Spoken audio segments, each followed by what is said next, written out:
Alright, our game recap. So, if you actually look, I don't know if this will focus, but if you can read that, it says Rams won the Super Bowl. Now, not at all pretty, by the way. Not at all pretty.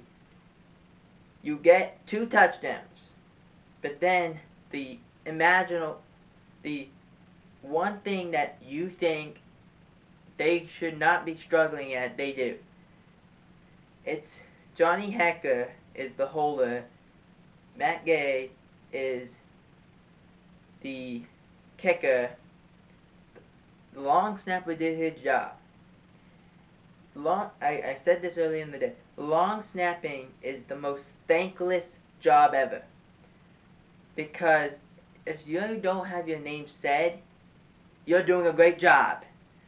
I was looking at one of the things for the Cowboys. When the Cowboys had brought in Jake McQuaid, who was actually the long snapper for the Rams for a long time, then went to the Cowboys to become their long snapper. He had no bad snaps, which you think, oh, that's not good. But yeah, that's good. Well, it's really good. It's actually incredible because that means his name wasn't said, which means he's doing his job. And Anger didn't mess up a punt or didn't mess up a hold, so he's doing his job. Now Zerline was up in the air, but those guys did their job. That's all you can ask for. But in this situation, the long snapper does his job.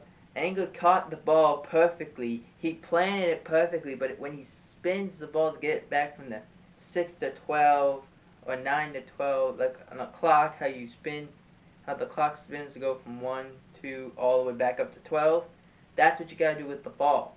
He caught it about at 6, was trying to spin it back to a 12, and when he did, the ball ended up going off his fingers and falling. That's the one mistake coaches know they can't deal with, that it's such a thing that kickers want consistency. When that happens, it's unfortunate.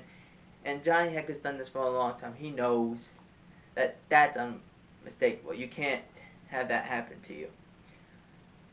But I really think it started taking over from there. The Bengals stopped the run. They stopped Cam Akers for the whole game. Cam Akers had like maybe 1, 2 good runs, and it happened near the end of the third quarter. I was surprised they didn't get Sony Michel and Dale Henderson more involved. I was surprised they didn't do that. I was surprised that Hopkins didn't get any more catches or wasn't targeted as much. I was surprised by that because especially OBJ was out. I understand Tyler Higbee was not playing in the game. Blanton was off the field as well. But they didn't throw it to Hopkins at all. And when they did, he did have success. So I was surprised they didn't go more that direction. One of the things they did in the second half, I think the Rams did, that helped was they got Cooper Kupp the ball any way they could. In the fourth quarter, that's what they did. When they had a 4th and 1, they ran a jet sweep with Cooper Kupp. He got around, gets the first down. Okay, here we go. Force feed him the ball. Let's go. 1st and 10. Throw the ball to him. Even if he's double covered. Throw the ball to him. We don't have anyone else. We really don't. And so, that's what they did. Now, granted, it's not conventional, but it worked. Now, granted, did the penalties help you? Near their end zone, yeah, you get kind of, I guess, a ticky-tack holding call against them. I guess. I couldn't see it. The second one, where there was 2 penalty flags, there was a hold on the offensive line, and then there was a helmet-to-helmet hit. I understand that. That was okay. But it's like replay the down, so it's alright. But then, here's where it gets crazy.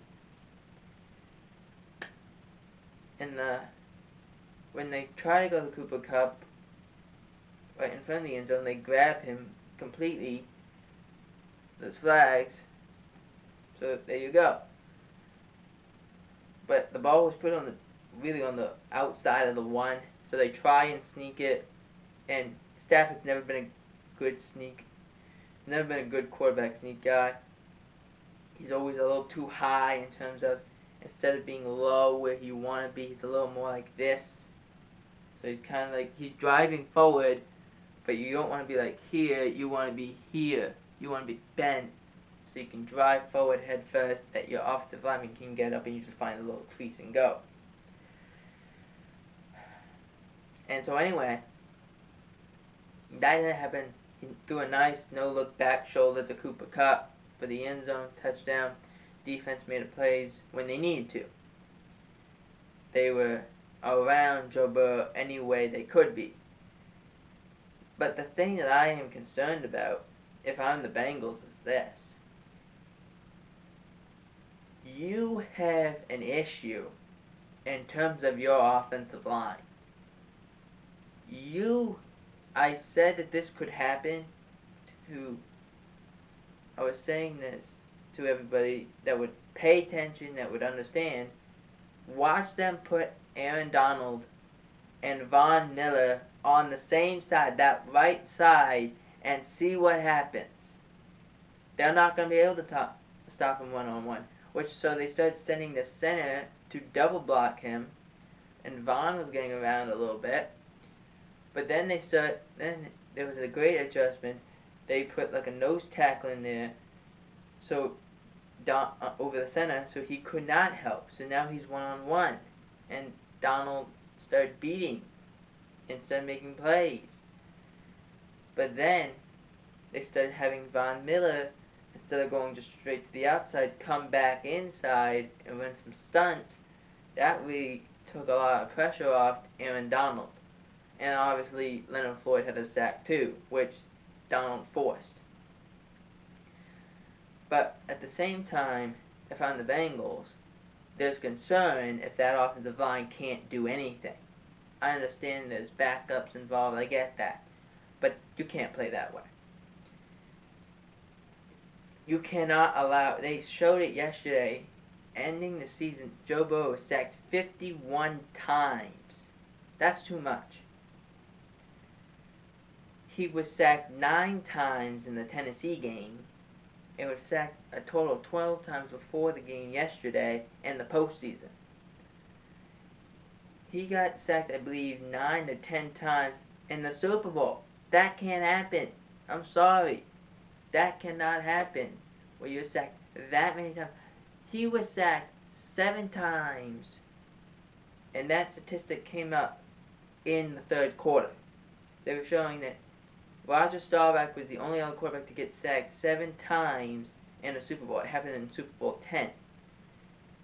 He got sacked 7 times before the third quarter was even over. That cannot happen. Now, granted, there were some drop passes. Tyler Boyd dropped some passes. There was a couple that Burrow doesn't get it out far enough, and Chase doesn't catch it, or Higgins had a hard time, or whatever. But it's not like Stafford played well. It's not like the Rams played well. Stafford turned the ball over twice. One that you could say is a punt because he threw it to the end zone and Jesse Bates ended up just being there. And the second one, well, it kind of went off the receiver's hands and bounced right into Chidobe Awuzie's hands. Happens. But if I'm the Rams, I'm happy we won the Super Bowl, but at the same time, I know we didn't play well, scoring 23 points. Where the Bengals, I know they played well, but they didn't play well enough to win. So in that perspective, if I'm the Rams, I'm happy, but I'm not satisfied. And if I'm the Bengals, I'm angered that we didn't play better than we should have. And we should have. Could that have happened? I guess, but for the Rams to win 23-20, it's heartbreaking for the Cincinnati